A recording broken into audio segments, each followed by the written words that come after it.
Hello दोस्तों। आज एक और बात करेंगे फिर से दिलो दिमाग के डिसीज़न कैपेसिटी लेने की। कब कैसे क्या लेना चाहिए, कितना हमें तेज़ होना चाहिए, स्लो होना चाहिए या क्या होना चाहिए। इसको फिर से एक स्टोरी से समझते हैं कि अगर हमने स्पीड नहीं दिखाई, हमने चीज़ों को ग्रैब नहीं किया, आपने अपॉर्चुनिटी को पकड़ा नहीं, तो चीज़ें हमारे हाथ से जा सकती हैं। हम सिर्फ सोचते रह सकते हैं कि हम इंटेलिजेंट हैं, हम सब कुछ जानते हैं, लेकिन इंटेलिजेंट होना ही फ़ायदेमंद नहीं होता है। हमें उसके लिए कुछ ना कुछ हाजिर जवाबी या प्रेजेंस ऑफ माइंड का इस्तेमाल करना पड़ता है, with the right direction, with the right things. तो आज इसको फिर से एक स्टोरी से समझते हैं। एक बार की बात है, एक दो दोस्तों को अरब का एक नक्शा मिला जहाँ बहुत खजाने की बात थी। उन लोगों के मन में लालच भर चुका था कि अब तो इसी खजाने को लेकर के अपना जीवन यापन करना है। लेकिन उन्होंने सोचा कि एक और व्यक्ति को साथ में लेते हैं जो ऊँट चलाना भी अच्छे से जानता हो। उस पे सामान, खाने पीने का सब रास्ते के लिए जो भी चाहिए वो रख देंगे, और लौटते समय वहाँ से और हीरे जवाहरात ले आएंगे और उस कुछ हिस्सा उस व्यक्ति को भी दे देंगे। बाकी हम लोग अपने अपने ऊँटों पे अच्छा हीरे जवाहरात भर के लाएंगे। ऐसा करते हुए प्लानिंग कर रहे थे। फिर हुआ कि किसको बुलाया जाए, ऐसा कौन सा व्यक्ति है। उनके साथ में दो व्यक्ति दिमाग में आए, एक बबलू, एक टिंकू। तो उन्होंने सोचा कि इन दोनों को बुलाते हैं और इनसे एक प्रतियोगिता रखते हैं, इनमें से जो जीतेगा वही हमारे साथ जाएगा। अब उन प्रतियोगिता का दिन आ गया जो उन लोगों ने डिसाइड किया था। उस दिन क्या हुआ कि उन्होंने सिर्फ इतना बोला कि यहाँ से दो ऊँट सामने जाएंगे और इतनी दूरी पर जा कर के दो रास्ते डिवाइड हो रहे हैं। एक सही रास्ता है और एक गलत रास्ता है। जो सबसे पहले सही रास्ते पे जाएगा वो ही हमारे साथ जाएगा और उसी को ही एक तिहाई खजाने का दिया जाएगा। दोनों खुश थे।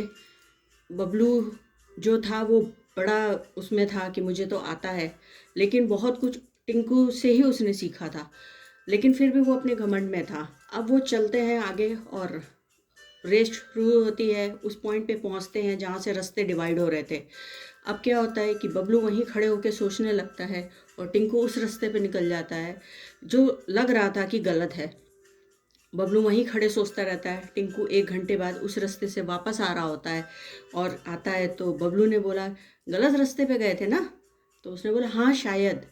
तो वो बड़ा हंसा, खुश हुआ कि अब तो मैं ही जाऊंगा, ये तो गलत रास्ते पे चला गया था। लेकिन वो जो दो दो दोस्त थे वो छुप करके उसी पॉइंट पे देख रहे थे। वो तुरंत वहाँ पे निकल के आते हैं और बोलते हैं कि बबलू भाई, तुम तो नहीं जा रहे हो, टिंकू ही जाएगा। बोला क्यों? वो गुस्से में लाल होके बोला, क्यों?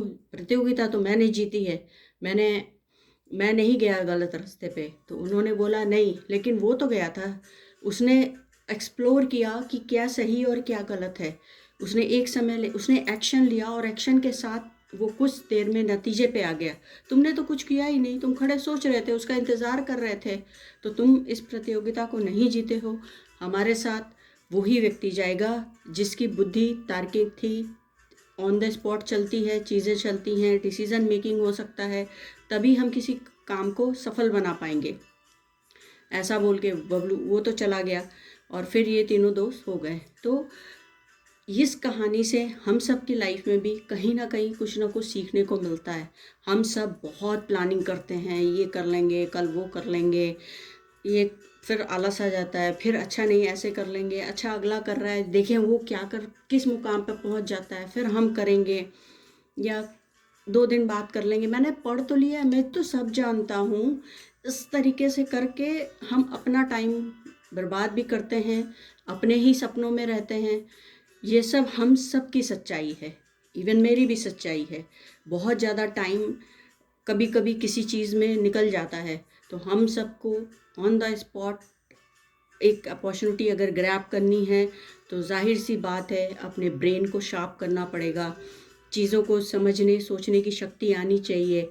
कौन क्या किस तरीके से एक्शन कर रहा है उसको समझना चाहिए, या इस चीज़ का प्रभाव आगे क्या मिलेगा ये भी सोचना चाहिए।